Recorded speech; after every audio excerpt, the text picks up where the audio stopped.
Alrighty then. Successful Indie Author 5-Minute Focus, episode 1199, Subplots and Sideplots.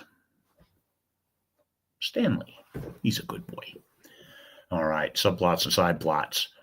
The best way to think of this is a subplot is something that can carry through an entire series. Or if you have a lengthy book, it pops up every now and then, but it's not like the main backbone of the story. A side plot is something that comes and goes. It's like let's talk small town romance. The subplot is a character, the friend of the main character, who gets involved here and there, but is still the friend. She lives in this small town. A side plot is a character comes in from the big city, a friend of the friend, and visits, but then leaves.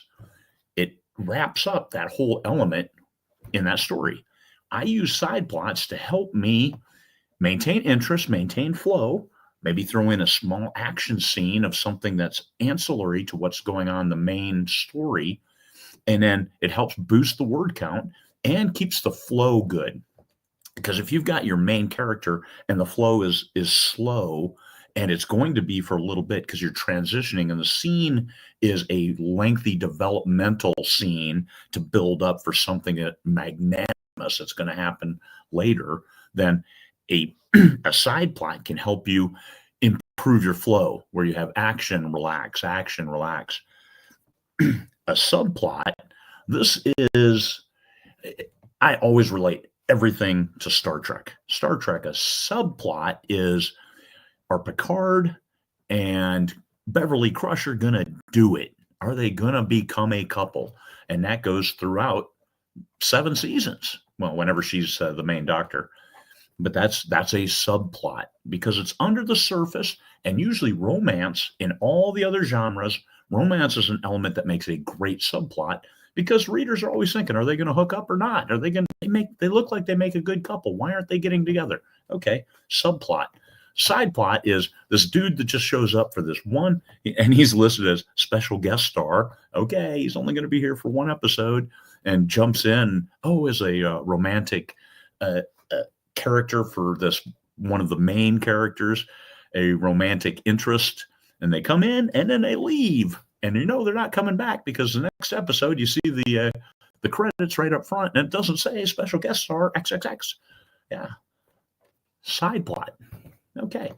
It may be important to that story, but that's main architecture. Is this character going to be main in this? Okay, now that's main plot, different issue. But side plot just pops in and, hey, oh yeah, this is the assistant to the director of the Bureau of Unwanted Toys. Oh, what's he do? And then they go off with some other people, but the main characters say that. Side plots and stuff, they're not hard, but just think of them in terms of longevity. The subplots, they help support that main plot. And John Truby and his wisdom regarding screenwriting and Hollywood and movies and engagement says there needs to be 24 separate plots, separate issues going on within a book that really makes it hit big. So how many do you have? Are you so narrowly focused that there's only one, there's no tendrils, there's no other interesting things, there's just one thing? So what else is going on? What else can go on? How can your story be enriched with side plots and with subplots? The main plot, that's the backbone architecture of your story. Characters move that plot forward. Side plots will interact with the character, with your main characters, so also interact with the main plot. Maybe support for a minute, dive in. Oh, hey, let's try this. It doesn't work. Okay, let's try this. So that character and that side plot goes away. Subplot, a little bit of a support, but just a side plot, but it keeps it interesting. And that interest is what you want for the readers. So think about your main plot and then think about the branches of the tree, all these side plots, a branch that doesn't go anywhere, a subplot, a branch that curls back and supports the main tree. All good stuff. So how can you enrich your story? Look at the different ways that you can weave them in there to keep the story interesting, to help the flow of the story.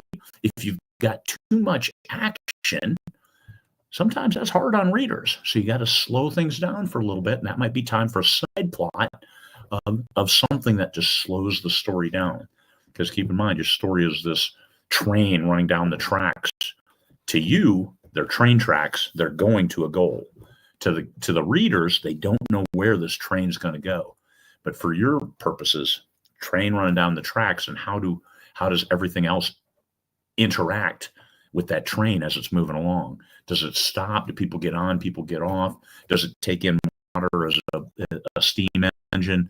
Does it refuel with coal? What does it do? All these other things that go alongside of, here's a train on the tracks going to a destination. Main plot, side plots, subplot, what's underneath, characters on the train, what are they doing to make it interesting, keep it interesting? I love plotting, but I do it all in here. I generally don't plot on paper, but my next book I will, just out of necessity because of a co-author that I need him to look at stuff to make sure everything's sound. But there we go. Main plot, side plot, subplot, and these are all my terms. I don't know. I've never studied this stuff. I don't have a master's in fine arts, writing or anything like that. I just write, but this stuff makes sense to me, and that's the way I can internalize it so I can best put it on paper. Peace, fellow humans.